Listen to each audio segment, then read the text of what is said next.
بسم الله الرحمن الرحیم. ارشد نکنید ما در مورد بحث حالا آنچه که واردات هست و هم بحث گندم هست و هم دیگر نهادهای دائمی از جو و ذرت و کنجاله سویا، خب اینا بحثاییه که ما در بحث امنیت غذایی باش مواجه هستیم. اونچه که مربوط به گندم هست، الحمدلله امسال سال آبی گذشته با تجربه بارش هایی که ما داشتیم خصوصا در اواخر زمستان و در فصل بهار، خدا رو شکر خصوصا در دیمزار همون ما تولید بسیار زیادی رو داشتیم، فراتر از اونچه که تصور میکردیم. و خب ما همین گزارش های رسمی که ما داریم اینه که تقریبا بالای 13 میلیون تن ما امسال تولید گندم داشتیم. این یعنی اینکه ما در تولید گندم داخلی امسال الحمدلله خودکفا هستیم و نیازی به واردات گندم نداریم. حالا اگر این روزها خصوصا میشنویم که اختلالاتی در پرداخت پول گندم کارایی ایجاد شده، بحثش جداست و که این گندم تحویلی توسط دولت و توسط کشاورزان عددش نسبت به سالهای گذشته عدد قابل توجهی نزدیک 20% کمتر بوده. یه بحثیه که به نظر من بحث بسیار جدیه، به قسمت دوم بحث مربوط میشه، یعنی اینکه ما پول گندم کار رو سر وقت نمیدیم و عملا در آخر سال دچار کمبود گندم میشیم و خدای نکرده در یه تحلیلی میتونیم بگیم این یک ما رو مجبور بکنه به خرید گندم خارجی. یه بحث جداییه، ولی تو بحث گندم ما امسال خودکفا بودیم، میتونیم اگر درست عمل بکنیم خرید تضمینیمون هم قیمتش قیمت خوبی در نظر گرفته شد امسال، میتونیم کل این گندم رو جذب بکنیم، هیچ گونه نیازی هم به واردات نداشته باشیم. هر نوع مسیر دیگه ای بریم حتما یه شیطنتی توش هست، یعنی ما اینا بهش اعتقاد داریم که اگر ما پول گندم به وقت ندیم و مجبور بشیم بریم به سمت اینکه حالا پول بلوکه شدهمون رو بریم گندم بخریم، حتما باید با نگاه بدبینانه بهش نگاه بکنیم. اما در مورد دیگر اقلام نهادهای دائمی، خب ما متاسفانه توی زمین‌ها وابستگی سالهای گذشته هم داشتیم، امسال هم داریم و ما قسمت عمده از این رو خصوصا در بحث کنجاله سویا رو و بخش زیادی از ذرت و مقداری جو رو از کشورهای دیگه وارد می‌کردیم. این که این ایام داره بحث میشه که پولهای بلوکه شده صرف واردات نهاده ها بشه، خب این نقد جدی بهش وارده به چند دلیل. یکی این که خب ما اگر قبلا هم وارد میکردیم، انتخاب میرفتیم میکردیم، هم وارد کننده رو هم تولید کننده رو از سالهای قبلش مذاکره میکردیم چه محصولی با چه کیفیتی و با چه قیمتی رو خریداری بکنیم و اینکه در حقیقت حتی با چه واسطه‌ای. مثلا ما در بحث واسطه، آیا هر کشوری که و هر واسطه و دلالی که چه بسا سوء استفاده هایی بخواد بکنه از لحاظ امنیتی برای اون پذیرفته است؟ مسلما نه. الان بالاخره میشنویم این ایام مثلا برخی از دلال ها و واسطه هایی که خب از لحاظ امنیتی ما بهش خیلی مشکوک هستیم، شرکت های مثلا الخیاط و نمیدونم اینایی که وابستگی هاشون به آمریکا و بعد خدای نکرده اصلا بدعهدی هایی که میتونن ما رو دچار اختلال توی کشورمون تو تولید انجام بدن هست. این که از لحاظ کیفیت محصول ما حساسیت داریم. بالاخره ما در برنامه هفتم توسعه به دلایل فنی گفتیم که هر سال باید 5% واردات محصولات تراریخته کمتر بشه. این که همه این قانون رو بخوایم بذاریم کنار، بگیم حالا بریم هر محصول تراریخته رو وارد کشور بکنیم، حتما برای ما خط قرمزه، چون محصولات تراریخته اگر هم قرار بشه وارد بشه که قبلا هم بعضا وارد می شده، باید تست شده باشه، باید آزمون های خودش رو پس داده باشه. توی کشوری که داره محصول رو صادر میکنه ما اصرار داریم باید خودشون هم این محصول رو مصرف کرده باشن. همه اینا اقتضاعات وارداته. این که ما تصمیم فنی مثلا در بحث بازرگانی رو مخلوط بکنیم با تصمیمات سیاسی دیگه، عجله‌ای بریم از فلان شرکت همین امروز همین هفته مثلا بریم قرارداد ببندیم با هر کیفیتی، خب مسلما اینها جای نگرانی داره و ما هم به عنوان مجلس شورای اسلامی و کمیسیون کشاورزی روی این قضایا حساسیت داشته و داریم پیگیری میکنیم که اگر هم قرار این اتفاق بیفته در طی روال خودش و بحث‌های کارشناسیش انجام بشه، حتما ملاحظات اقتصادیش، بحث‌های امنیتیش، بحث‌های وابسته نشدن به برخی از کشورهای خاص مد نظر ما هست و انشالله هم که رعایت میشه. اصلا اشکال این کار چیه؟ چون آقای قالیباف و آقای نیروی قضاییت خواستار گفتن که ما اساسا قبلا هم این کار رو می‌کردیم و بحث واردات گندم ما وارد می‌کردیم شد که قبلا همه ساکت بودن دکتر و الان همه یهو اساسا میگن دلواپس شدین و اینها؟ قبلا چرا همه هیچ صدایی نه قبلا هم همین حساسیت ها بوده. ما اصلا نکنیم خصوصا تو بحث گندم که عرض کردم واقعا تاکید بر اینه که تا ما میتونیم خودکفایی انجام بدیم، تکلیف برنامه همینه که 90% خودکفایی انجام بشه. اتفاقا اولا اگه ما بخوایم بحث دراز مدت بکنیم، یکی از حرفهای جدی ما اینه که چرا به جای اینکه ما به تولید بیشتر توی کشور بها بدیم و اگر قراره که جایی هم سوبسید بدیم یا رانه بدیم، اتفاقا بدیم به تولید کننده که ما تولیدمون رو بیشتر بکنیم. چرا؟ اولا انتقاد جدی ما اینه که مجموعه وزارت جهاد تمرکزش به واردات، این که یه بحث جداگونه است که اولا معتقدیم حتی تو همین شرایط جنگی ما باید بریم سرمایه گذاری کنیم به بهره وری تولید، بتونیم با همین آبمون با همین شرایط اقلیمیمون 2 برابر ما معتقدیم میتونیم تولید گندم داشته باشیم. تو بحث نهادها هم همینجور، تو برخی از اقلام معتقدیم تو کشت‌های جایگزین ما میتونیم کارایی انجام بدیم توی کشور به شرط که این همت و اراده وجود داشته باشه که حتی در دانه‌های روغنیمون هم حتی در نهادهای دامیمون هم وابستگیمون رو خیلی کمتر بکنیم. دو اینکه اگه قراره وارد بکنیم مسیر ورودمون رو باید تعریف بکنیم. آیا ما چه بخشی از اون رو میتونیم از کشورهای شمالیمون انجام بدیم، چه بخشی رو میتونیم به دیگر کشورها وابسته بشیم. اونم بحث دوممونه که یعنی اگر هم قرار واردات انجام بشه، تنوع بخشی مبادی ورودی هم در بحث مبادی تولید هم مرزایی که هست. ما اولا تو دولت قبل اتفاقا این بحث جدی بود که اگر قرار ما واردات انجام بدیم عمدتاً از کشورهای شمالی و از مرزهای شمالی بتونیم واردات انجام بدیم، انحصار توسط برخی از شرکت‌های خاص رو بشکنیم. خب همه این بحث جدی ماست. یعنی ما فقط نباید بگیم که حالا دیگه مجبوریم بریم توی شرایط، نه، ما این اختیار رو داشتیم و داریم که این تنوع بخشی رو انجام بدیم، تولید داخلیمون رو انجام بدیم. اما حالا هم که می‌خوایم وارد انجام بدیم حتما بحث کیفیتش برامون مهمه، وابسته نشدن به کشور آمریکا و در حقیقت اینکه ما امنیت غذاییمون رو که بسیار بسیار بحث مهممون هست رو بخوایم تبعیت بکنیم از سیاست‌های رژیم صهیونیستی و دولت آمریکا، به هیچ وجه برامون پذیرفته نیست. معتقدیم که اگر هم پولای بلوکه شدهمون قراره در این زمینه هزینه بشه، باید کاملا با اختیار خودمون و بدور از هر گونه اجباری این اتفاق بیفته. متاسفانه برخی از دوستان پذیرفتن این اجبار رو و نقد ما تو همین جاست که این اجبار از فلان شرکت با فلان کیفیت با فلان قیمت رو ما برامون پذیرفته نیست. یه نکته دیگه هم که هست، این روزا خیلی زیاد می‌بینیم با توجه به شرایط جنگ و اینها، خیلی هم میگن به زودی ما قحطی مواد غذایی رو داریم، بحث امنیت غذایی به لحاظ قحطی اینها در خطر. آیا شما با تداوم وضعیت فعلی و دستفرمون فعلی آیا این بحث قحطی رو جدی می‌بینید؟ یعنی اینو می‌بینید که در آینده نه چندان دور ما این قحطی داشته باشیم؟ نه، به هیچ وجه این اتفاق نمیفته. نیا کنید ما اولا عرض کردم تو بحث کالاهای اساسی مثل گندم و جو که ما الحمدلله شرایط کشورمونه که بالای 80-90% خودکفایی داریم و وابستگی نداریم. بر همین دلیل واقعا قحطی در این اتفاقات که نمیفته. پیش بینی می‌کنم خصوصا در سال آبی آینده اینه که ما بارش‌های خوبی رو داشته باشیم و انشاءالله بیش از نیازمون در تولید گندم و جو بتونیم تولید داشته باشیم. در بحث‌های مثال نهادهای دامی هم که وابسته هستیم، اولا که توی این چند وقت الحمدلله تدابیری اتفاق افتاده که ما تصورم اینه تا 5-6 ماه آینده همین الان ما ذخایرمون جوابگو هست برای تولید، چون ما بیشترین نهاده‌ای هم که وارد میشه در موضوع در حقیقت تولید گوشت سفید و گوشت مرغ هست که این الان عرض کردم تا چند ماه آینده اصلا نهاده در داخل کشور وجود داره. همه ایام تحریم و در حقیقت محاصره هم به ما اینو تجربه نشون داد که میتونیم از مبادی دیگه چه بحث مرزهای زمینی و چه مرزهای شمالی واردات انجام بدیم.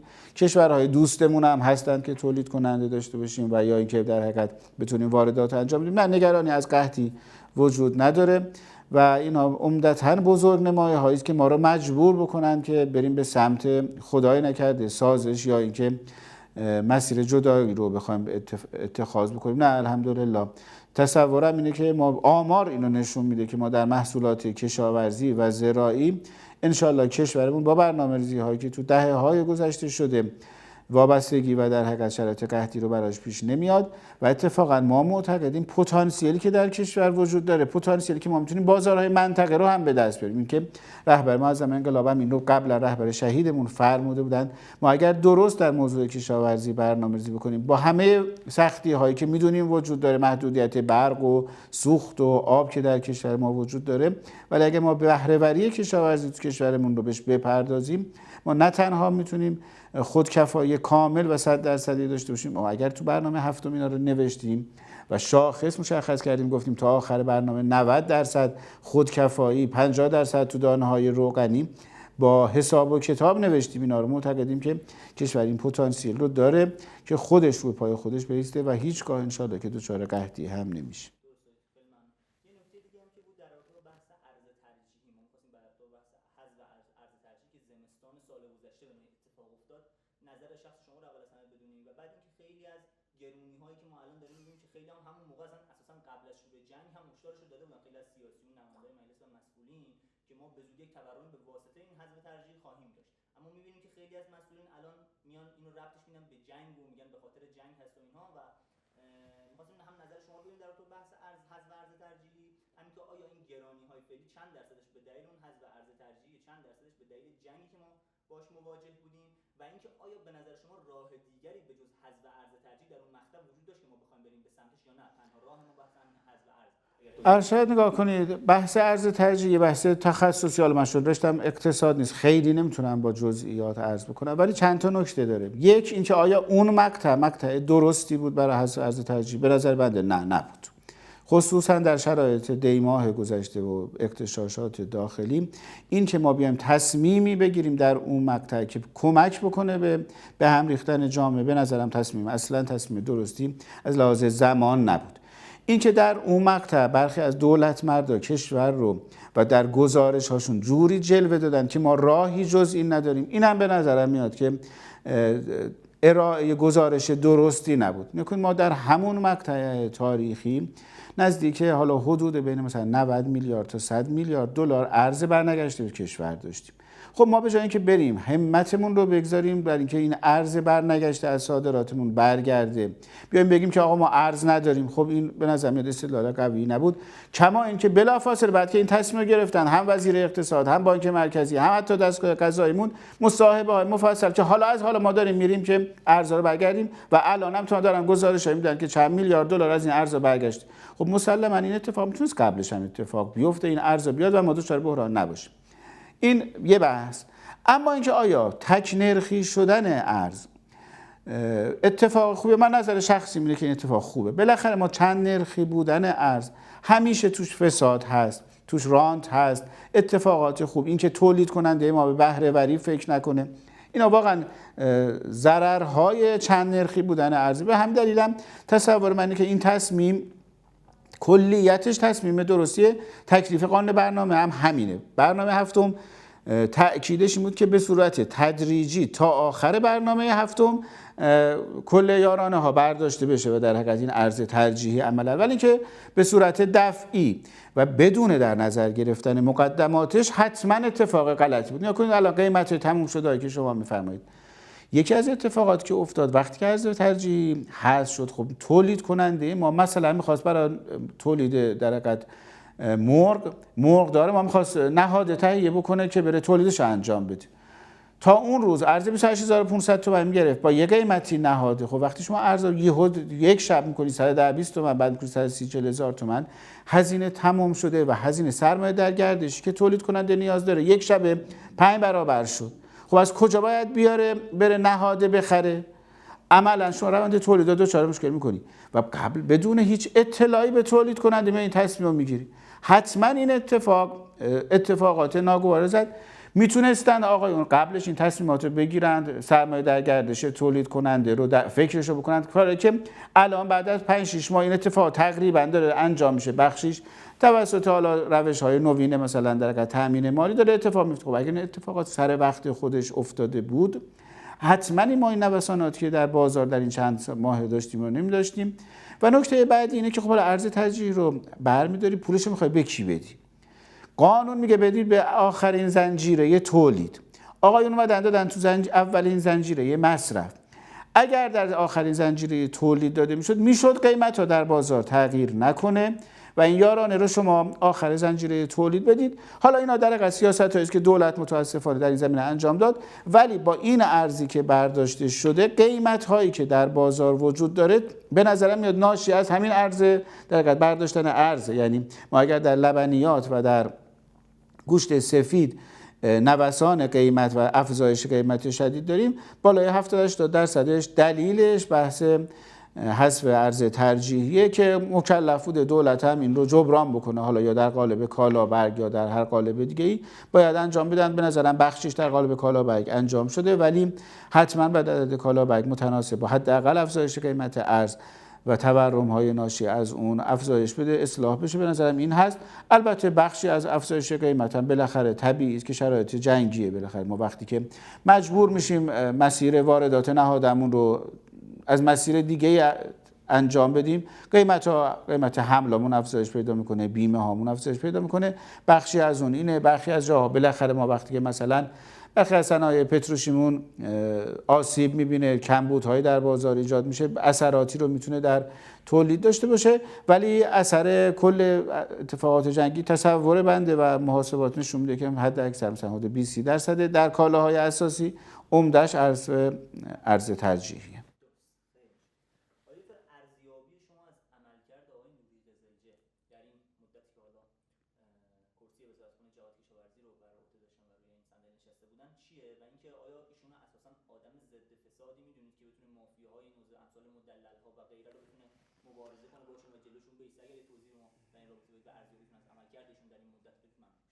یا کنید نکته‌ای که من برای اینکه رعایت انصاف بشه اول تا سری محاسن رو بگم و بعد معایب رو بگم.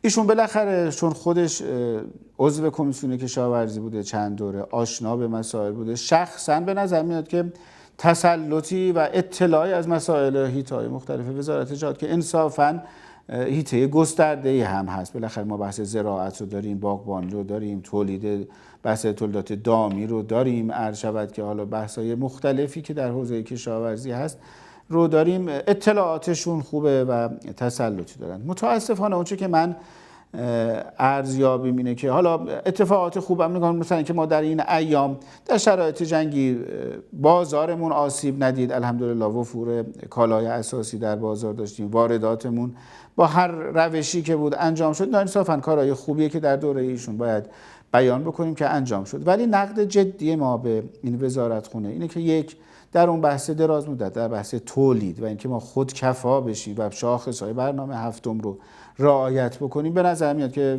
مجموعه وزارتخونه ایشون برنامه خاصی رو ارائه نکرده و ما برنامه مدونی که واقعا پیگیری بشه نمیبینیم توی این زمینه. اقدامات خوبی داره انجام میشه ولی متناسب نیاز ما نیست. این که ما بخش در حقیقت معاونت بازرگانی خصوصا در مجموعه این وزارتخونه از همون ابتدا دچار مشکلاتی بود. بحث جدیمون از اگر ما همین بحثی که الان داریم با شما بحث میکنیم عمدش برمیگرده به معاونت بازرگانی و اینکه ما متاسفانه در طی 2 سال ما در حقیقت وزارت ایشون خب 4 معاونت در حقیقت 4 فرد در این معاونت جابجا شدن و عوض شدن. این نشون دهنده اینه که اون انسجام در این معاونت وجود نداره و برخی از این آشفتگی ها ریشه در اون داره. عمده فسادهایی که میفرمایید که متاسفانه در مجموعه وزارت جهاد به واسطه همین حجم بالای واردات و صادراتش و اعدادی که اعداد سنگینی هم هستند وجود، متاسفانه این فساد کماکان در این مجموعه وجود داره. انحصارهایی که توسط برخی از افراد و اشخاص و خانواده‌های خاص در واردات وجود داره کماکان وجود داره. ما هم تذکراتشو دادیم. در دولت قبل واقعا سیاست گذاری شده بود که نقش این انحصارها کمتر بشه و واقعا سال به سال داشت نقش اونها کمتر میشد و ما حدود 30-40% از بازار رو دیگر نهادها و افراد به دست گرفته بودن. خب در این دولت متاسفانه نقش این افراد به حالت قبلش برگشت، افزایش پیدا کرد. این یکی از نقدهای جدی ماست، این که وزارت جهاد ما حساسیتش رو نسبت به برخی از فسادها کم شده. این بحثی که خود هر کسی که با مجموعه وزارت جهاد داره کار میکنه این هشدار رو میده. به نظر میاد اینا بحثای مهمی است که واقعا ما انتظارمون از مجموعه وزارت جهاد و شخص وزیر این بود که با تجربه اشرافی که دارن در این زمینه‌ها جدی‌تر عمل بکنند. تصور اینه که خصوصا برخی از معاونت ها کلا خود مختار اداره میشه و این نقد جدی ماست.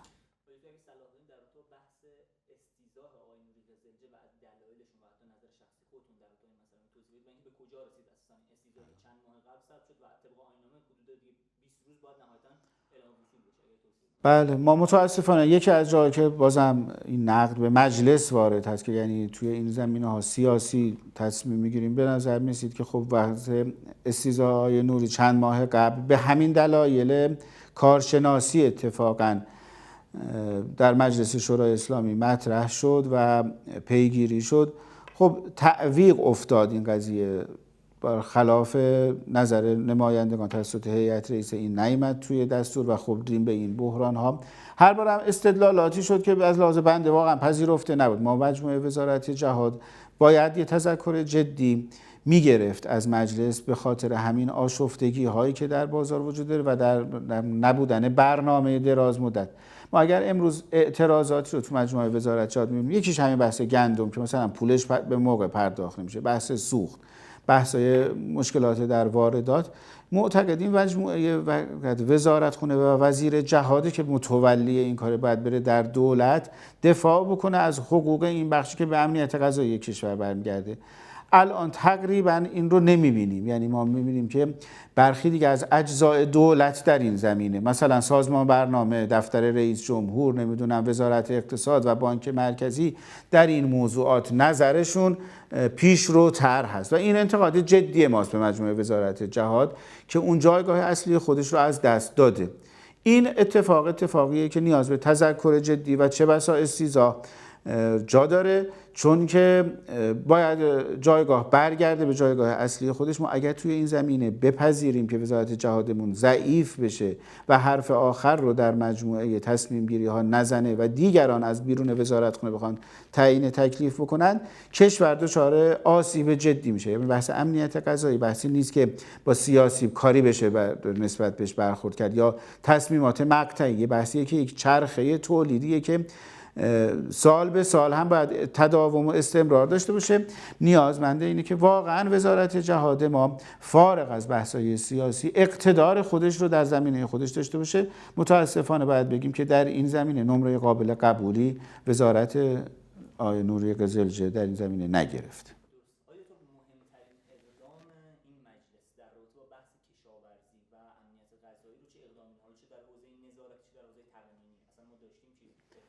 یا کنید تو بحث نظارتی الحمدلله به نظر میاد که از دوره‌های پرکار اتفاقاً کمیسیون کشاورزی مجلس بود که توی این زمینه ها سعی شد که ورودهای خوبی رو ما داشته باشیم. از ابتدا هم سیاست مجلس بر تعامل با مجموعه دولت بود در این زمینه. متاسفانه خب بعضی از جاها روند به سمتی رفت که تقابل‌هایی شکل گرفت که امیدواریم این اصلاح بشه. یعنی بحث نظارتی ما انصافاً مجموعه نمایندگان در کمیسیون، چه هیئت رئیسه کمیسیون، رئیس کمیسیون و اعضای کمیسیون، بناشون به اینه که به بخش کشاورزی و به این صنعت کمک بکنن. هر نوع بحث نظارتی هم که داریم و اگر جاهایی خیلی جدی داریم مباحث نظارتی اون رو پیگیری میکنیم، انصافاً بحثمون اینه که بریم به سمت تعامل سازنده به نفع بخش کشاورزی. خب الان یک کمی خصوصا، حالا من این رو هم عرض بکنم، در انتخابات هفته گذشته‌ای که ما در کمیسیون کشاورزی داشتیم در هیئت رئیسه، متاسفانه عملکرد وزارت جهاد متفاوت بود از روندهای مرسوم. یعنی این تقابلی که بین وزارت جهاد و کمیسیون کشاورزی شکل گرفته بود به برخی از مداخله توسطی برخی از معاونت‌های وزارت جهاد کشید که واقعا به هیچ وجه پذیرفته نیست. امیدواریم حالا که دیگه انتخابات هم تموم شده این روند اصلاح بشه و برخورد بشه با این خلاف رویه هایی که عمل شد، چون واقعا اینا مسیر کشور و مسیر صلاح نمیبره. ما در بحث تقنینی هم اتفاقات خوبی رو در این ایام در کمیسیون کشاورزی در این 2 سال رقم زدیم.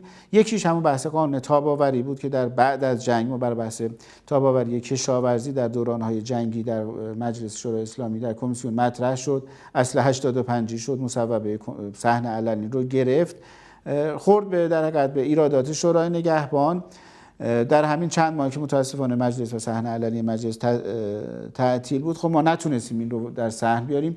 امیدواریم که در همین اولین جلسات که انشالله به صورت رسمی شکل میگیره، ایرادات شورای نگهبان هم برطرف شده، این قانون تصویب بشه. 2 تا قانون دیگه هم ما در مجلس شورای اسلامی و کمیسیون کشاورزی تصویب کردیم که کمک میکنه همش به اینکه واقعا ما بتونیم از ظرفیت‌های کشور، خصوصا ظرفیت دانش بنیان‌ها استفاده بکنیم. ما انصافا ظرفیت دانش بنیان‌هامون اگر در کشاورزی استفاده بکنیم، گام‌های خیلی جدی میتونیم، ما جهش میتونیم در کشاورزی اتفاق بیفته. ما سعی کردیم در قانون گذاری این حمایت هامون رو انجام بدیم، تصویب هایی که باید انجام بدیم انجام شده. در قانون بودجه دیدیم بحثایی رو. اون اراده مجموعه وزارت جهاد کشاورزی رو میخواد. اگر این اتفاق بیفته، بنده به یقین عرض میکنم ما چه در تولیدات زراعی، چه در تولیدات دامی، چه گوشت قرمز، چه گوشت سفید، اتفاقات خیلی خیلی خوبی رو میتونیم در کشور رقم بزنیم که عرض کردم نه تنها خودکفایی اتفاق بیفته، ما بتونیم صادرات بخش کشاورزی رو هم ارتقا بدیم. یکی از راه‌های نجات کشور ما همینه، هم بحث کشاورزی و هم دانش بنیان کردن کشاورزی. این جای کار جدی داره و به نظرم میاد که کمیسیون هم در این زمینه عزم جدی داره. امیدواریم در این دوره جدید هیئت رئیسه کمیسیون و تغییراتی هم که اتفاق افتاد، این وزنش خیلی پررنگ‌تر بشه.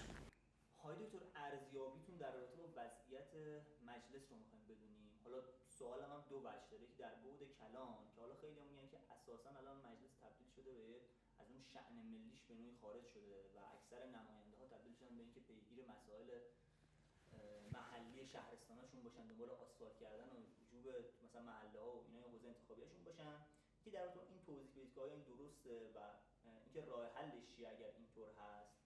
دو اینکه در بازه کوتاه مدتشون میخوام نظر شما بدونم که در اساسا در رابطه با بحث مدیریت، نحوه مدیریت مجلس، که اصلا این 5 ماه مثلا مهمترین مصداقش در بحث مدیریت همین 5 ماهی که مجلس تعطیل بود، آیا این تعطیل قانونی بود؟ با چه مجوزی انجام شده بود؟ چون آقایون اول میگفتن که اصلا مصوبه شعام دارد، بعدش مشخص شد که ندارد، صرفا دبیرخانه آیا اصلا دبیرخانه اساسا چنین جایگاهی داره که بتونه مجلس رو تعطیل کنه؟ حالا این اختلاف نظرهایی که هست به چه صورته؟ و اینکه ما دیدیم تو این 5 ماه چند تا نقض مهم اتفاق افتاد که اصلا اصول قانون اساسی هم زیر سوال رفت. یه نمونهش بحث همین سرپرست وزارت اطلاعات و سرپرست وزارت دفاع بود که 3 ماهشون تمام شد. طبق قانون اساسی بیشتر از 3 ماه نمیتونه رئیس جمهور سرپرست بذاره و بعدش باید عین بشه. با توجه به اینکه ما تجربه آقای مدنی زاده رو داریم که در جنگ 12 روزه صحن علنی بود و ما توی صحن علنی بوده که آقای مدنی زاده رأی اعتماد گرفتن. اگر در این رابطه به صورت هم بعد کلانش رو که از بچه ملیش خارج شده مجلس توضیح بدید، همین که در رابطه مدیریت این مجلس جدید و اصلا این مجلس و مجلس انقلابی میدانید شما به نظر شما این در رابطه ترکیب و نحوه مدیریت مجلس خیلی توضیح بدید. بله. ارشد خدمت شما که نکنید در سطح کلانش این که متاسفانه یک آسیب شناسی ما باید در مورد مجلس حتما انجام بدیم و کلا در مورد نظام حکمرانیمون که بحث جدیه. من این رو از همون قبل هم چندین بار بیان کرده بودم. اولا مجلس باید خودش باور بکنه که بیاد به رکن رکین قانون گذاری و در رأس امور. متاسفانه این باور در مجلس وجود نداره، نه در نمایندگان و نه در هیئت رئیسه. این باور اصلاح بشه. اینکه برخیش برمیگرده البته به سیستم انتخابات‌های ما و نوع انتخابمون، این یه بحثیه که سر جای خودش باید بحث بکنیم. به نظر من بحث مهمی است. یعنی اینکه ما این مدل انتخابمون و نوع در حقیقت برگزاری انتخاباتمون تقریبا میتونیم بگیم که خیلی دور از انتظار نیست چنین مجلسی داشتن. بالاخره سبک انتخاب باید اصلاح بشه. شاید ما سمت 2 مجلسی رفتن، نمیدونم، این بحثایی که در نظام حکمرانی به نظرم باید بهش بپردازیم. ولی شخصا معتقدم با همین مدل انتخاب و با همین نمایندگان اگر مجموعه اداره کنندگان مجلس اعتقاد داشته باشند که از این ظرفیت باید استفاده بکنند، خیلی بهتر میشه از این ظرفیت استفاده کرد. این چه میتونه محقق بشه؟ این که رئیس مجلس و مجموعه هیئت رئیسه، رؤسای کمیسیون ها به این باور برسند که باید از این عقل جمعی استفاده کرد. اگه به این باور برسند باید برای این باورشون وقت بگذارن. یعنی چه؟ یعنی باید هر کسی که میخواد مجلس رو اداره بکنه در جایگاه رئیس، نایب رئیس، هیئت رئیسه، رئیس کمیسیون، اگه این باور داشته باشه، باید برنامه داشته باشه که از پتانسیل 280-90 نفر نماینده برای اداره امور کشور باید استفاده بشه. متاسفانه من تصور شخصیم اینه، اتفاقا این رو هم تست کردم موارد مختلف، این باور وجود نداره. خصوصا مثلا رئیس مجلس معتقد خودش و مجموعه مشاورین اطراف خودش بهتر از 280 نفر نماینده میفهمند و میتوانند تصمیم بگیرند. تا این باور وجود نداشته باشه اقدامی هم برای این انجام نمیشه.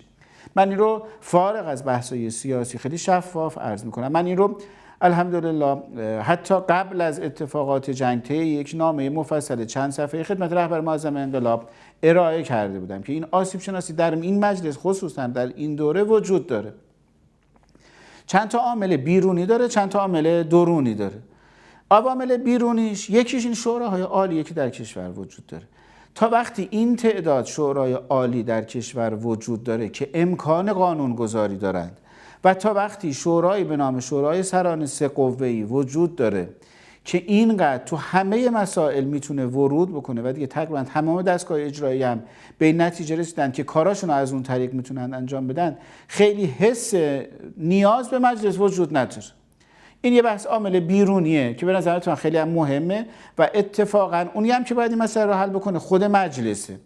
رهبر معظم انقلاب، رهبر شهید، در 12 سال گذشته اون وقتی که سیاست‌های ابلاغی قانونگذاری رو به مجلس ابلاغ کردن، یکی از بنداش این بود شما یه مجلس به عنوان قانونگذار باید حدود و اختیارات این شورای عالی رو مشخص بکنید. خب مجلس تو این 12 سال این کارا نکرده. حالا خودش مواجه شده با مجموعه در 20 شورای عالی که بیرون از مجلس دارن قانون گذاری میکنن. خب معلومه که وقتی قانون گذاری که انجام بده بیرون نیازی احساس نمیشه، دولت هم که نیازی حس نمیکنه کسی برش نظارت بکنه و معمولا عملا میشه نتیجهش تعطیلی مجلس و بیخاصیت شدن مجلس. این بحثای عاملای بیرونی که وجود داره. بحثای داخلی مجلس هم برمیگرده به عمدتاً به هیئت رئیسه مجلس که اداره مجلس رو به عهده داره. وقتی که رئیس مجلس مثلا چند جا بیرون از مجلس وظیفه های مختلفی رو به گردن میگیره، به عهده میگیره، مگه بگیره چقدر میتونه وقت بگذاره؟ شما رئیس تیم مذاکره کننده باش که حتما به نظر من 24 ساعت هم کم میاری، فقط بخوای تو این قضیه مدیریت بکنی. تو اتاق جنگ کشورم باش که اگه یه نفر بخواد واقعا وقت بذاره، واقعا انصافا وقتش رو میگیره که انصافا ایشون هم به نظرم میاد تو این زمینه هم تجربهش داره، هم جنسش از این جنسه و داره هم وقت میگذاره. یه رابطه مثلا فرض کن چین هم بخوای مدیریت بکن، شهید لاریجانی یه نفره تمام وقتش تو این قضیه بود چندین سال و ما معتقدیم که تازه کم هم میورد تو این زمین ها وقت. حالا یه نفر بخواد تو همه این زمین ها وقت بذاره، بعد برای 290 نفر نماینده مجلس هم وقت بگذاره، از پتانسیلشون استفاده بکنه، اصلا معلومه که عقلانی نمیشه این اتفاق. من اصلا میگم تو این جایی که دارم بحث میکنم فارغ از گرایش‌های سیاسی رئیس مجلس و بحث‌های ما، من میگم این که معلومه اگه ایشون میاد کاندیدای ریاست مجلس میشه با این شرایط کشور ما انتظاری جز تعطیلی مجلس نباید داشته باشیم. یعنی طبیعیه چنین رئیس مجلسی با چنین مشغله هایی اصلا نمیتونه وقت بگذاره. بر همین واقعا این انتقاد به خود مجلس وارد هست که توی این شرایط میتونست جوری دیگه ای تصمیم بگیره و انتخابی بکنه که مجلس حداقل بتونه به جایگاه خودش برگرده، بتونه جلساتش رو برگزار بکنه. یعنی من واقعا برام پذیرفته نیست که دلیل 5 ماه تعطیلی مجلس بحث‌های امنیتی بوده. همین تصمیمی که ما هفته گذشته گرفتیم که جلسات مجلس به صورت مجازی قانونی برگزار بشه، آیین نامه اصلاح بشه رو ما 4 ماه پیش هم میتونستیم بگیریم. حالا بگیم اول 30-40 روز جنگ یک کمی سخت بود، ولی ما تو اردیبهشت ماه میتونستیم این تصمیم رو بگیریم. از 3 ماه پیش جلسات مجلس رو در حقیقت علنی قانونی ولی حتی به صورت مجازی تشکیل بدیم. چرا این اتفاق نیفتاد؟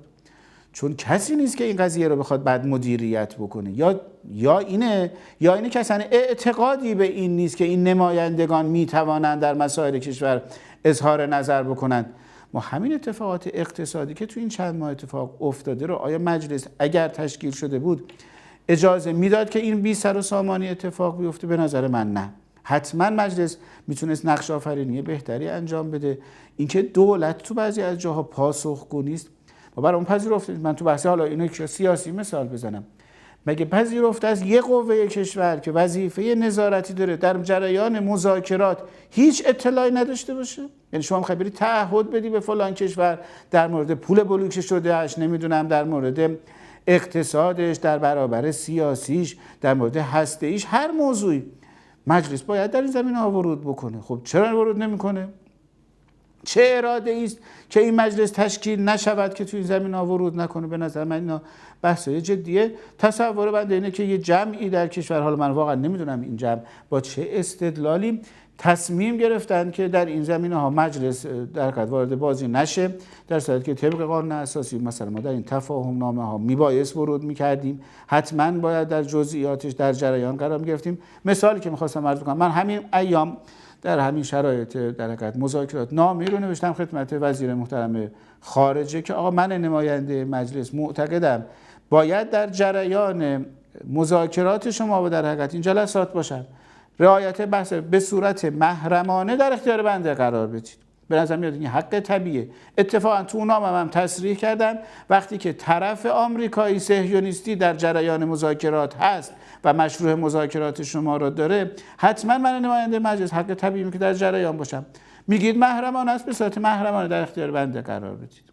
فکر می‌کنید چه پاسخی گرفتن؟ در جواب من مدیر کل پارلمانی وزارت خارجه لینک مصاحبه سخنگوی دستگاه دیپلماسی رو برای من با یه سایت فرستاده، گفته بیا اینجوری میخوای در جریان قرار بگیر. خب این نشون دهنده اینه که یه اراده است که در جریان قرار نگیرن و اینا نقد جدی ماست. اینا اصلا بحث سیاسی و نمیدونم اینا نیست که یه عده‌ای فکر میکنن ما اگه این بحث رو مطرح میکنیم. اینا بس عین قانون اساسی، عین آیین‌نامه داخلی مجلس، عین قوانین ساری و جاریه که باید این اتفاق میافتاد. امیدواریم که از این به بعد بیفته، یعنی حالا با این تغییر آیین‌نامه مجلس و اینا، گرچه من خیلی امیدوار نیستم، یعنی اون جریانی که نمیخواد این اتفاق بیفته حتما بازم شیطنت‌های خودش رو انجام میده، ولی امیدواریم ما کماکان اینکه این روندهای کشور برگرده به اون روندهای معقول و معروف خودش. بالاخره ما اگر معتقدیم حکومتمون حکومت مردمیه، حکومت مردم سالاری دینی، مردم باید نقش آفرین باشن، یکی از راه‌هاش اینه که مردم راه نقش آفرینیشون از راه نمایندگانشونه. باید این مطالبه هم توسط مردم انشالله اتفاق بیفته، هم توسط نمایندگان، و انشالله که هر تصمیمی مجموع حاکمیت گرفت که همه بپذیرن.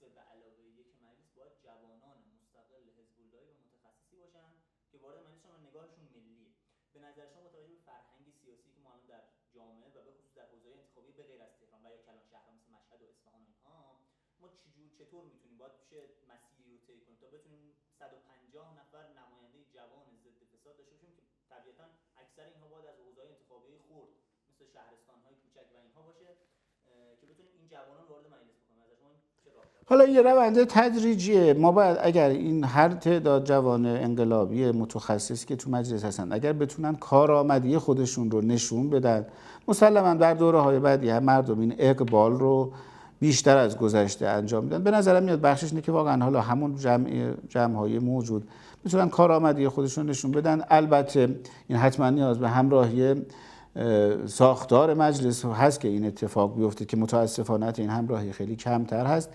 بخشش هم واقعا نیاز به تبیین داره دیگه. ما باید برای مردم، یکی از اشکالات ما در نظام حکمرانی که با مردم کم حرف میزنیم، یا اگر هم حرف میزنیم دستوری حرف میزنیم. ما باید همین واقعیت‌های نظام تصمیم گیری در مجلس، نظام تاثیرگذاری رو خیلی راحت با مردم بیان بکنیم و وقتی که ما بیان بکنیم بگیم فرق مثلا یه جوان حزب اللهی متخصص با یه فرد غیر متخصص یا یه فرد مثلا بی تفاوت تو نظام تصمیم گیری کجاها نشون میده، کجاها تو صحنه علنی مجلس این دو تا ویژگی خودش نشون میده، کجاها این دو تا ویژگی تو کمیسیون تخصصی تبلور پیدا میکنه. اگر اینا رو ما بتونیم برای مردم بگیم، مردم به نظرم میاد که انتخاباتشون انتخابات بهتری خواهد بود. البته بخشی از اینا هم برمیگرده به جریانات سیاسی کشور. متاسفانه ما تقریبا بیش از 10 هست که تو جریانات سیاسی کشورمون هم یه اتفاق بسیار بدی افتاده. نگاه کنید، ما تو اوایل انقلاب و دهه‌های اول انقلاب بحثمون تو انتخابات اسلحه بود. شعار دینیمون، شعار عقلیمون، شعار بزرگانمون از امام راحلمون این بود که انتخاب اسلحه. یکی دو ده از جریانات سیاسی که اتفاقا به نظرم میاد یکی از فتنه هایی که توی کشور اتفاق افتاد، چیزی که حالا امروز اسمش میذارن وفاق، تو جریانات سیاسی کشور سمت این که مثلا بریم به سمت لیستای واحد و نمیدونم اینجور بحث، اصلا شعار انتخاب اسلحه در انتخابات ها یک ده از فراموش شد. شما وقتی که تو لیست بستن سیاسی میای سهم بندی گروه ها و نمیدونم این که به اجماع برسیم و از این شعاراتی که ظاهرش هم شعارهای قشنگی هست، ولی شما بگید میشه مثلا تو تهران بخوای 30 نفر انتخاب بکنی، نیای شبکه مسائل تهران رو و شبکه مسائل ملی رو شناسایی بکنی، بگی من برای این مسائل میخوام آدم انتخاب بکنم. این یه مدله، تو اصفهانش هم همینطوره، تو مشهدش هم همینجوره. وقتی میخوای نماینده انتخاب کنی باید بگی من برای این مسائل ملی، این مسائل منطقه‌ای 5 تا 20 تا 30 تا نماینده میخوام انتخاب کنم، اینم ویژگی‌هاش میگردم اصلش رو انتخاب میکنم. این یه روشه. یه روش اینه که توی کشور ما تقریبا از همون ابتدا، یعنی اگه میگفتن از ابتدا میریم اصلح، بعد آخری کار میشینیم برای وفاق تصمیم میگیریم، ما هم گفتیم ما هم قبول داریم، بله بالاخره یه جایی باید اجماع کرد وفاق انجام بشه نمیدونم، ولی اینکه از ابتدا شعار انتخابی همه این شده که بشینیم سهم گروه ها رو جوری انتخاب بکنیم که هیچ کی صداش در نیاد. خب این که روند میشه همین.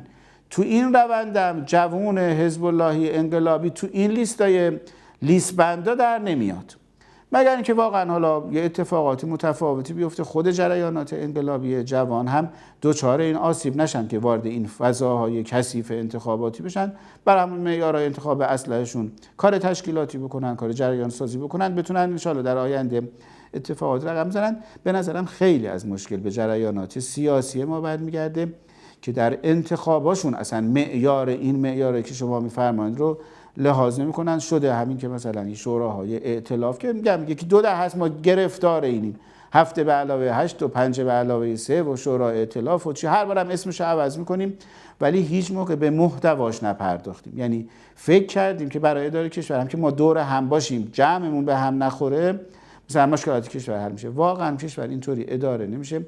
حتما ما یکی از جاهایی که باید یه خونه تکونی خیلی جدی توش اتفاق بیفته احزاب و گروه‌های سیاسی و به تعبیر بنده لیست بنداییه که در طی زمانهای انتخاباتی در حقیقت سر بیرون میارند و جریان سازی میکنند و کشور رو دوچار اتفاقاتی 4 سال هر کدومشون، تا چه تو ریاست جمهوری، چه تو مجلس، چه تو شوراها و جاهای مختلف میکنن.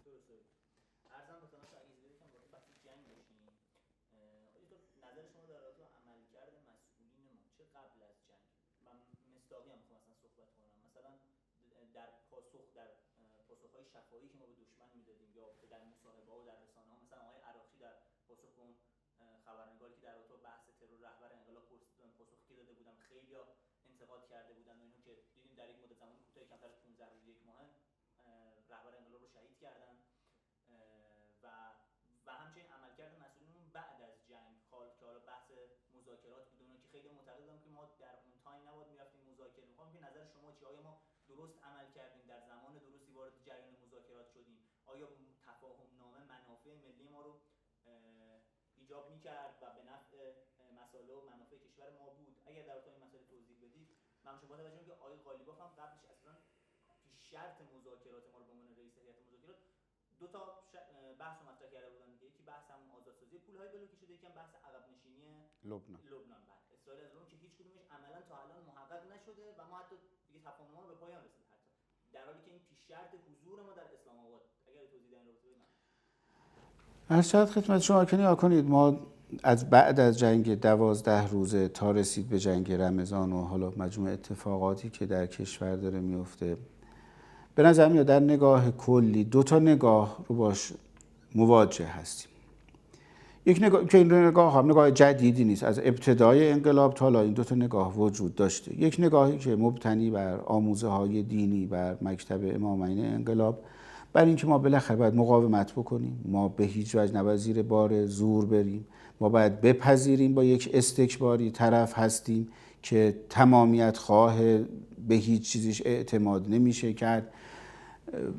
اعتقادمون این باشه که ما این شعارهای نمیدونم دهکده جهانی و این چیزها رو خیلی بهش اعتقاد نداریم، معتقدیم باید رو پای خودمون بر اساس آرمان هامون بیفتیم، بایستیم. اتفاقا ماییم که باید کار تمدنی انجام بدیم، مقدمه ظهور انجام بدیم، ماییم که باید تو دنیا کشورهای مختلف رو بریم باشون حرف بزنیم، بیاریمشون سمت تمدن اسلامی. این یه نگاهه که تبلورش تو کارهای مختلفمون هست. یه نگاه هم از ابتدا بوده که آقا نه، بالاخره دنیای بزرگی داره به نام آمریکا، ما باید بریم سطح تعامل و در حقیقت مذاکرمون رو با اون اینقدر بیش ببریم که مثلا با اون کاری نداشته باشه، اگه جای ما باید کوتاه بیایم و اصل رو بذاریم بر پذیرش در حقیقت اون بزرگ و ما دورش تعامل بکنیم. این دو تا نگاه از ابتدای انقلاب وجود داشته در دولت‌های مختلف، شدت و ضعف داشته در دولت‌های مختلف.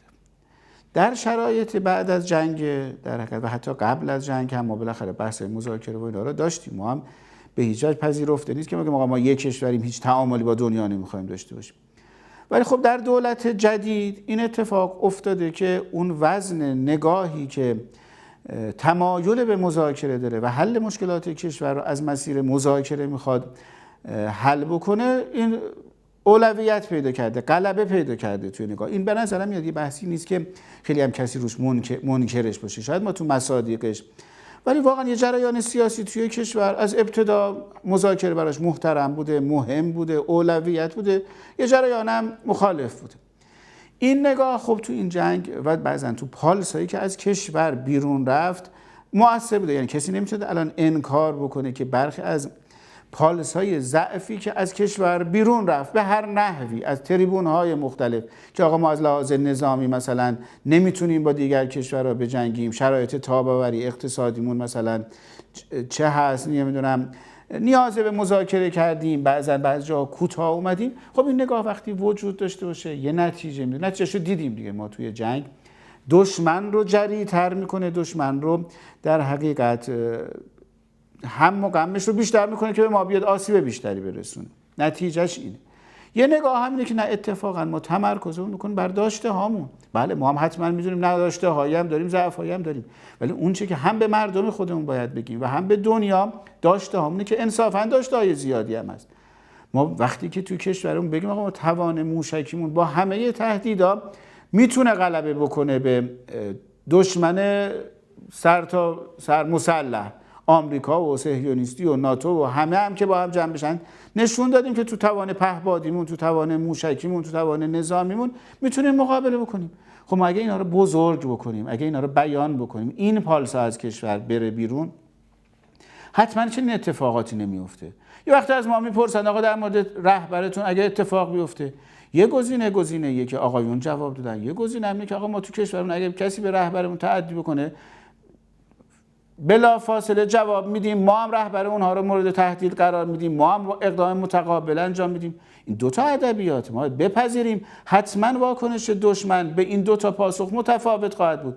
نمیشه ما بگیم آقا خب اگه رهبرمون رو از بین بردید ما بالاخره راههایی داریم، راه حل جایگزین داریم. اون یه نوع واکنشی رو در پی خواهد داشت. اگه در این پاسخ هم بگیم اگه ما کسی حق نداره اولا رهبر ما رو تهدید بکنه، اگه کسی رهبرمون رو تهدید کرد بدونید ما فرداش ما هم رهبرش رو تهدید میکنیم، عملا میکنیم. حتما این دو تا مدل واکنش پاسخ‌های متفاوتی هم داشت. متاسفانه ما از این مثال ها هم زیاد داریم. همین ایام هم ما یه وقتی بالاخره کشور میگم آقا ما بله قبول داریم تهدید میشه، ما هم باید بگیم دستمون رو ماش هست، نمیدونم آمادگی داریم، ولی نوع مواجه همون الحمدلله مردم تو این ایام نشون دادن. آقا شما وقتی شعار انتقام میدی، شعار قصاص میدی، دشمن نوع مواجهش حتما متفاوت شد، میترسه. اما حالا بیا بگو آقا ما از لحاظ ما انتقام میدیم که مثلا صبر بکنیم تا بعد ببینیم بعد از ظهور چه اتفاقی میفته. خب حتما واکنش دشمن نسبت به نوع مواجهه شما متفاوت خواهد بود. اگر ما مقتدرانه جواب بدیم که واقعا خیلی جا هم دادیم، اما بعضی جا واقعا به نظر میاد خطاهای محاسباتی داشتیم، برخی از مسئولینمون سفت جواب ندادن، خب واکنش‌های دشمن متفاوت خواهد بود. به نظرم میاد که ما در شرایط جنگیمون باید این کارو می‌کردیم. در زمان مذاکره نکنید ما باید بپذیریم اگر رهبر حکیم انقلاب، رهبر شهید انقلاب در نهی مذاکره مواردی رو فرموده بودن، همش استدلال داشت. به دلیل ویژگی دشمن به ما گفته بودن، نهی مذاکره کرده بودن، به واسطه عهد شکنی دشمن فرموده بودن. این که نمیشه که ما مثلا بگیم حالا رهبر شهید شد، شرایط تغییر کرد، همه این نهی رو بذاریم کنار. نه خب این نیست. این نشون دادن یعنی که ما این منطقه رو هنوز نپذیرفتیم. مثل این که خب ما باید الانم تجربه نشون داد همه این مسیری که تو مذاکره رفتیم و خب برخی از دوستان اومدن مصاحبه‌ای کردن، گفتن آنچه که ما در شرایط جنگی به دست نیاوردیم تو مذاکرات به دست آوردیم. خب الان همون آقایون بیان توضیح بدن چی به دست آوردیم. با پولای بلوکمون شدمون آزاد شد؟ آیا در تمام ساحات جنگ متوقف شد؟ آیا رفع تحریم شد؟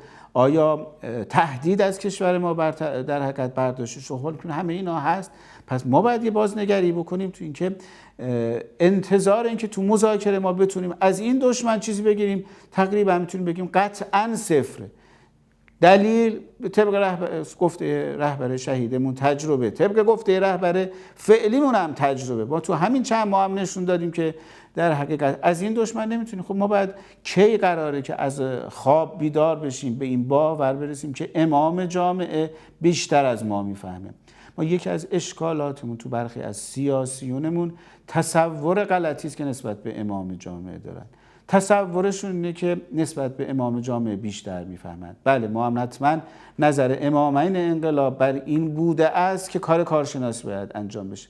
برخی تصور نکنن که امام جامعه کار کارشناسی ندارد، بازوی کارشناسی نداره. فکر میکنند رهبری یه طرفه، خودشون هم یه طرف کارشناس می‌بینن. این باور تا درست نشه، دولت ما، مجلس ما باید این رو بدونه که تبعیت از امام جامعه بزرگترین کار کارشناسیه. یعنی یک کشور اگر بخواد به پیروزی برسه باید به بزرگترهای خودش تو کشور، به اون کسی که در رأس هرم جامعه قرار گرفته باید تبعیت بکنه. این کارشناسی ترین حرف به نظر بنده اینه.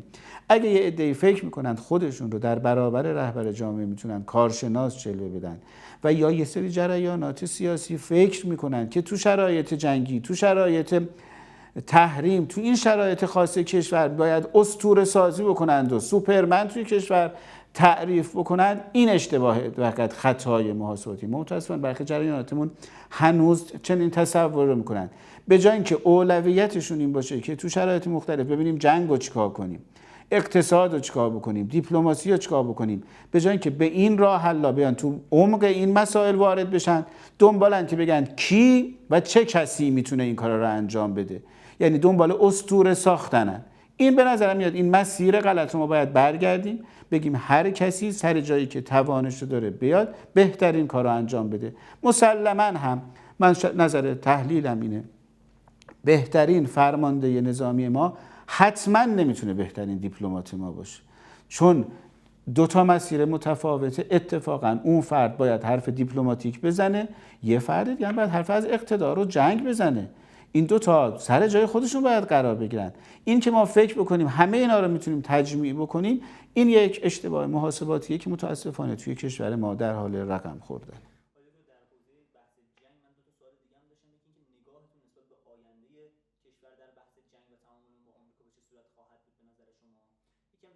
بازدارندگی اون که خیلی معتقدم باید یک اقدام جدی انجام بدیم در حال حاضر که در حوزه ارتقای بازدارندگی اون که بالاخره این جنگ نقطه پایانی داشته باشد که دیگه دشمن مثل 5 سال پیش جرئت نکنه به ما حمله کنه. و خیلی معتقدم که مثلا پیشنهادات مختلف دارن پژوهشگران حوزه امنیت بین‌الملل. بعضی میگن ما باید مثلا ساخت سلاح اتمی، بعضی میگن ما باید پدافند منطقه‌ایمون مجدد احیا کنیم که همون بحث جبهه مقاومت در منطقه بوده. اگر توضیح در این بحث نظرتون بدید که در بحث جنگ و بحث نظامی و تغییر دکترین نظامی کشور، من واقعا در بحث هسته‌ای کماکان معتقدم ما باید پیرو رهبر باشیم. اگر رهبری تشخیص دادن که ما در بحث هسته‌ای تصمیم متفاوتی بگیریم، تبعیت میکنه. ولی تا وقتی ایشون تصمیمی نگرفتن، به نظر مثلا اظهار نظر در این زمینه خصوصا تو جمعیت، چه بحث‌های بین‌المللی چه در بحث‌های داخلی، به نظرم میاد که تصمیم درستی نیست و ما باید منتظر بمونیم. ولی معتقدم کارهای دیگه ما میتونیم انجام بدیم که بازدارندگی داشته باشه.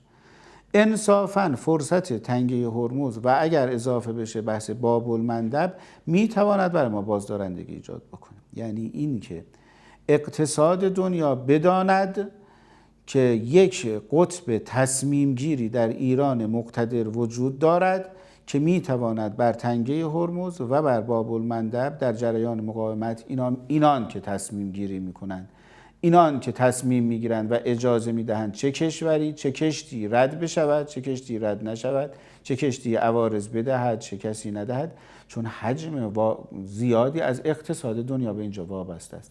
و اگر بپذیریم این مدیریت رو با اقتضاعات خودش رو، ارشد نه اینکه اقتضاعاتش فقط مالی باشه، حتما بخشی از اقتضاعاتش امنیتی و سیاسی، اگر اینو بپذیریم چون اقتصاد دنیا رو میتونه تحت تاثیر قرار بده و دنیای مادی توش اقتصاد براش مهم هست، حتما این میتونه برای ما بازدارندگی ایجاد بکنه. به نظرم بحث دیگرش بالاخره بحث جبهه مقاومت، این که ما وحدت ساحات رو داریم رهبر معظم انقلاب بیان میکنن، یعنی همین هماهنگی هایی که بین جبهه مقاومت الحمدلله توی دهه‌های گذشته شکل گرفته و باید تداوم پیدا بکنه، اینکه دیگران هم در دنیا بدانند که بالاخره چند تا کشور با هم هماهنگ عمل میکنند و اینکه واقعا ما هم بتونیم یکی از کار دیگه‌ای که میتونه برای ما بازدارندگی در سطح بین‌المللی ایجاد بکنه اینه که واقعا به دیگر شرکای تجاری اقتصادیمون هم اهمیت بدیم.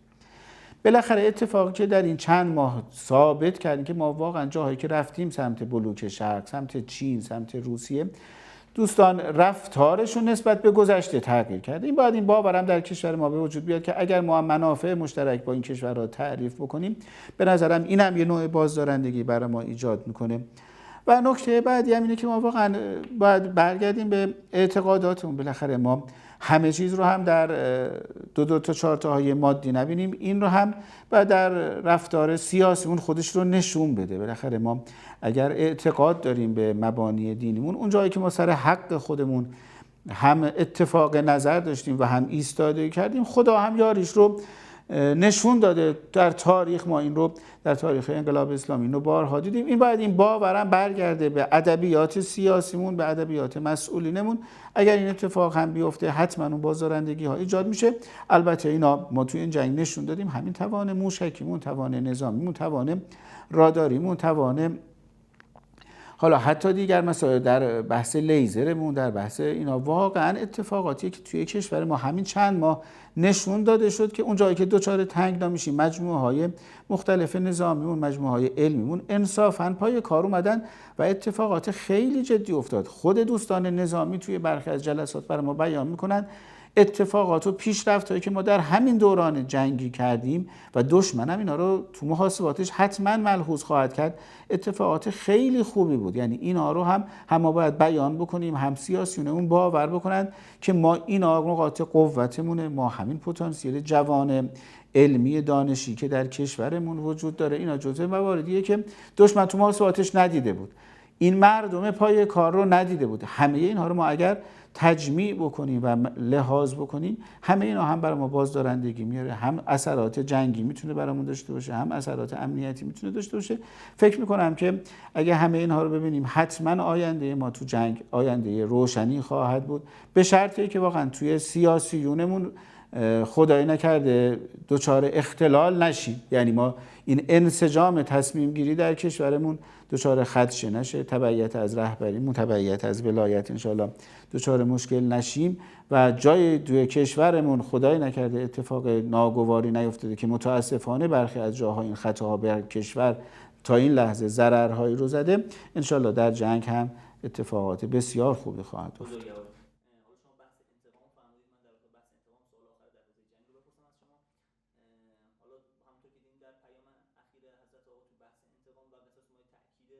فراوانی شد و صراحتاً رهبر جوان انقلاب تو بحث انتقام و قصاص تاکید بشه، اما ما اونطور که بایسته و شایسته است توی ادبیات مسئولین چیزی از بحث انتقام و قصاص نمیبینیم. کما اینکه ما موضع آقای پزشکیان هم در پاسخ به یکی از اون همسر شهید ناو دنا که پرسیدن ازشون که پس انتقام چی میشه، گفتن که انتقام که فقط جنگ نیست، انتقام ساختن ایران و این بحث ها.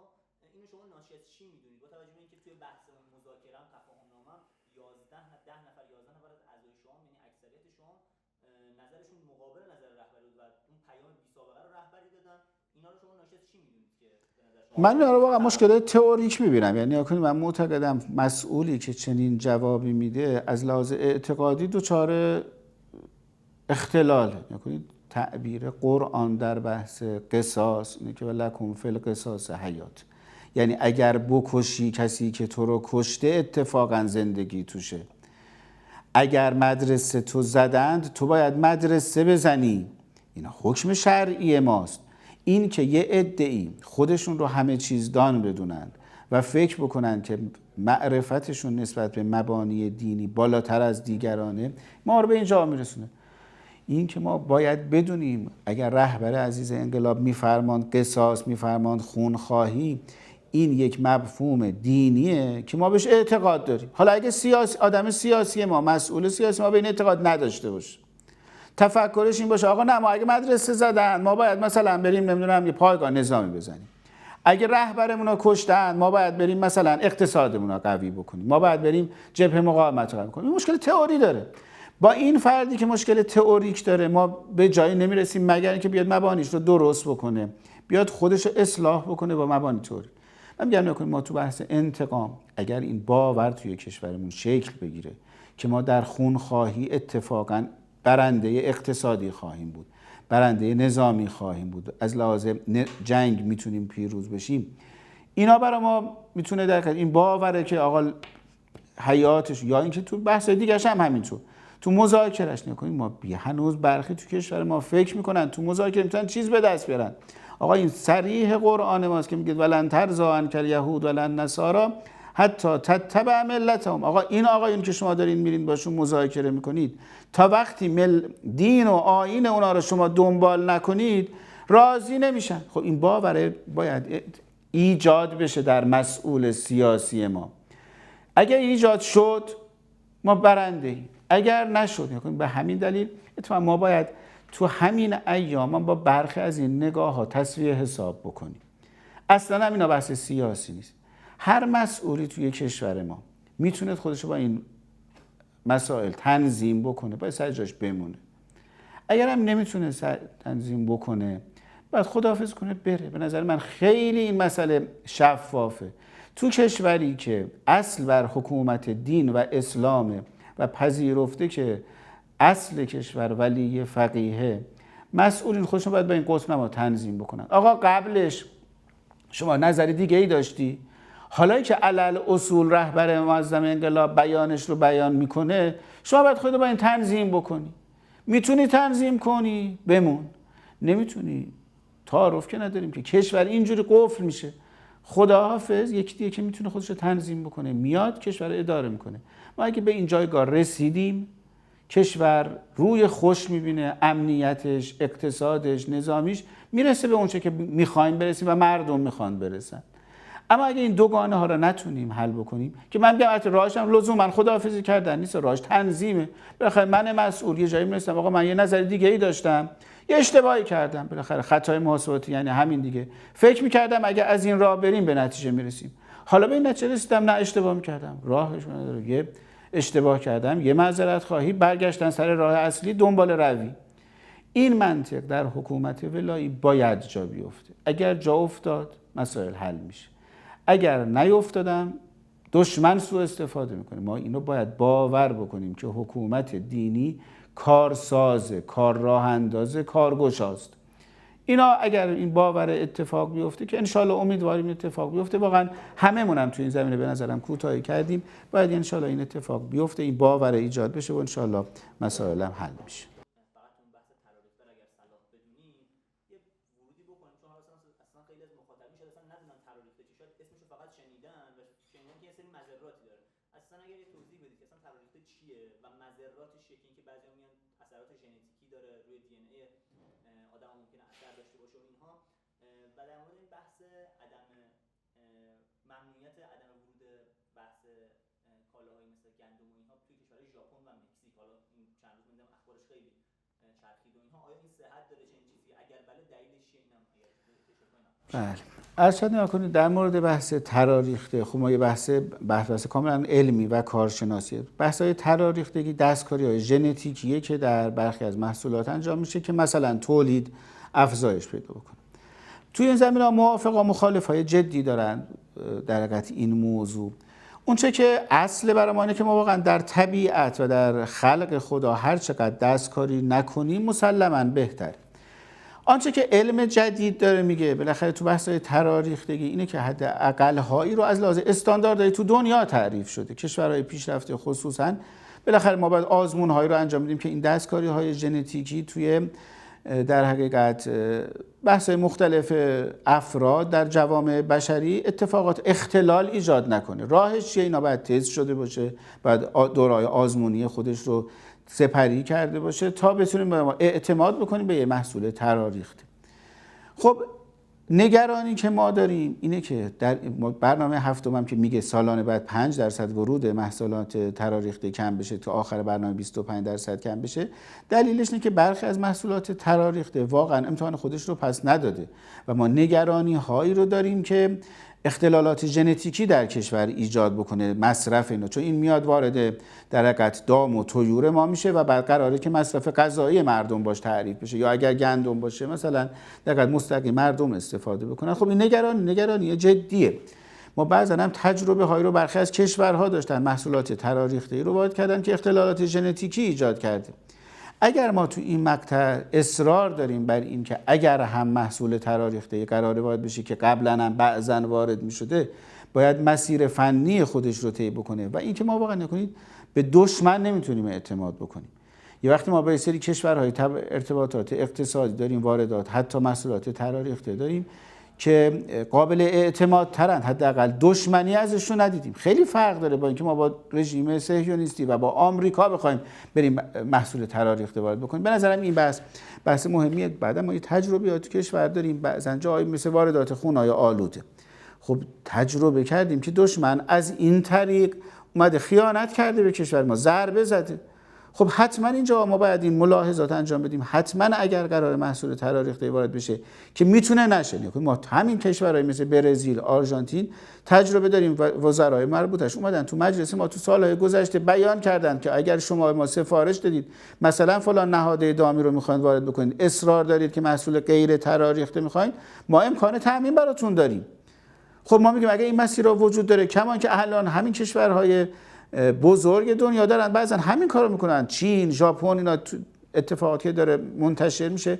تو سالهای اخیر اونها اومدن محدودیت ایجاد کردن تو واردات محصولات تراریخته، گفتن ما دیگه نمیخریم این محصولات رو به خاطر تجربه هاشون. خب ما هم باید همین کارو بکنیم و وقتی امکانش وجود داره که اتفاقا میتونن تو مسیر طبیعی برای ما محصول تولید بکنن و ما بتونیم بخریم، حتما اولویت با اینه که محصول غیر تراریخته وارد بشه، یا اگر تراریخته میخواد وارد بشه الزامات فنیش اولویت پیدا بکنه، قطعی بشه. حتما اگر قرار بشه توی این زمینه ها اظهار نظری بشه، باید مراجع تخصصی نظر بدن، دامپزشکی، سازمان حفظ نباتات، اینجور نهادها.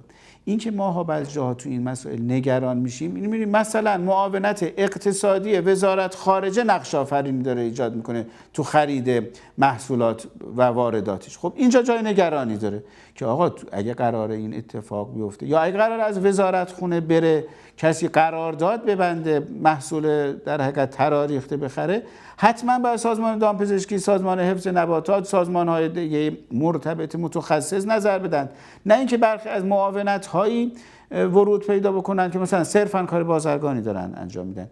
این جاها حتما جای نگرانی داره، جای نگرانی جدی داره و ما به عنوان مجلس ورود میکنیم، کما اینکه تا این لحظه هم ورود کردیم. توی چند هفته گذشته هشدارهامون رو دادیم طی مکاتبات مختلف، طی مصاحبه‌های مختلف. امیدواریم که اتفاق بدی هم نیفته. واقعا اگر هم قراره که وارداتی انجام بشه، حتما ملاحظات فنیش انجام بشه.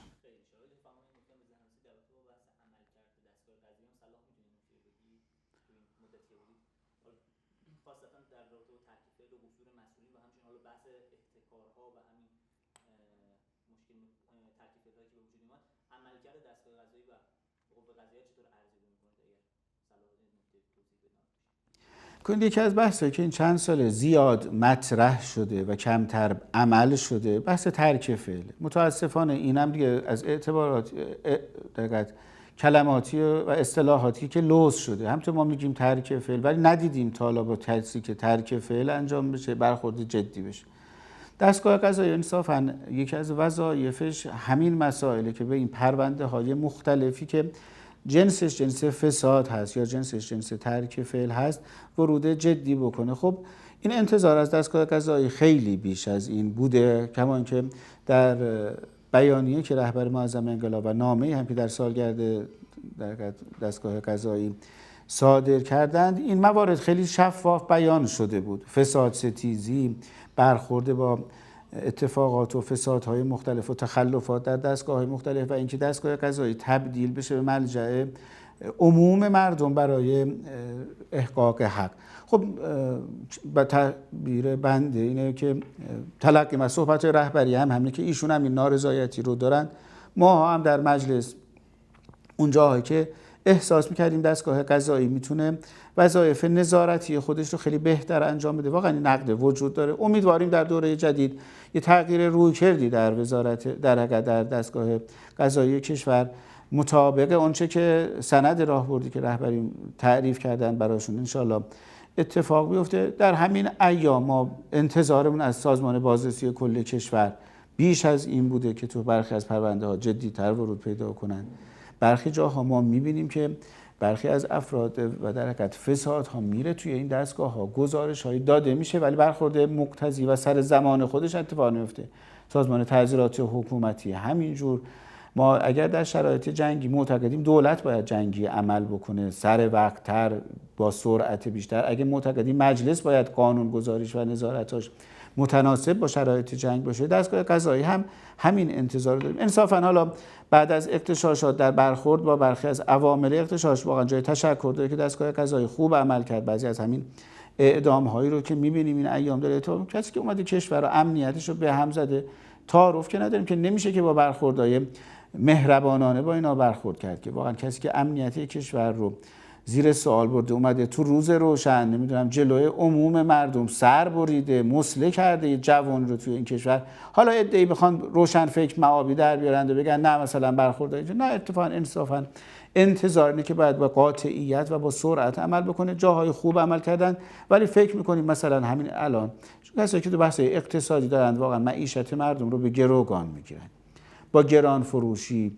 خصوصا ما الان تو بحث مثلا همین بحث نهاده ها جاهایی دیدیم که تو همین شرایط جنگی برخی دنبال منافعشون بودن. تو واردات گفتند آقا ارز حذف شد، حالا بیاین مثلا تسهیل کنیم برای وارد کننده. طرف اومده مای 8% داره به تولید کننده ما محصول در حقیقت نهاده دامی رو خیلی راحت تو روز روشن، یعنی سالی 12-8% میشه، سالی 96% سود بانکی داره میگیره. خب همچین فردی رو به نظر به دستگاه قضایی برخورد جدی باید بکنه. با تعارف که نداریم که خب این داره اقتصاد کشور رو به گروگان میگیره، چون انحصار داشته، چون خودش تنها بوده، رقیب نداشته، حالا هم هر حرفی رو که زده ما باید بپذیریم. خب حتما دستگاه قضایی باید به این پرونده ها ورود بکنه، به نظرم نکرد و این انتظار هست انشالله که این اقدامات هم انجام بشه که مردم اثر این برخوردها رو ببینن. حتما اثرات متفاوتی داشته. خواسته رهبر عزیز انقلاب میده ما بالاخره باید بپذیریم فساد اژدهای 7 سره، یه جا میزنی یه جای دیگه سرش در میاد. بعد دستگاه قضایی متناسب با 7 سر اژدها عمل بکنه، نه با یه سرش یا با 2 سرش. متاسفانه بعضی جاها ما این اتفاقو میبینیم، یه جاهای دستگاه قضایی خوب عمل میکنه اما چند جا دیگهش متناسب عمل نمیکنه. امیدواریم که این اتفاق هم بیفته.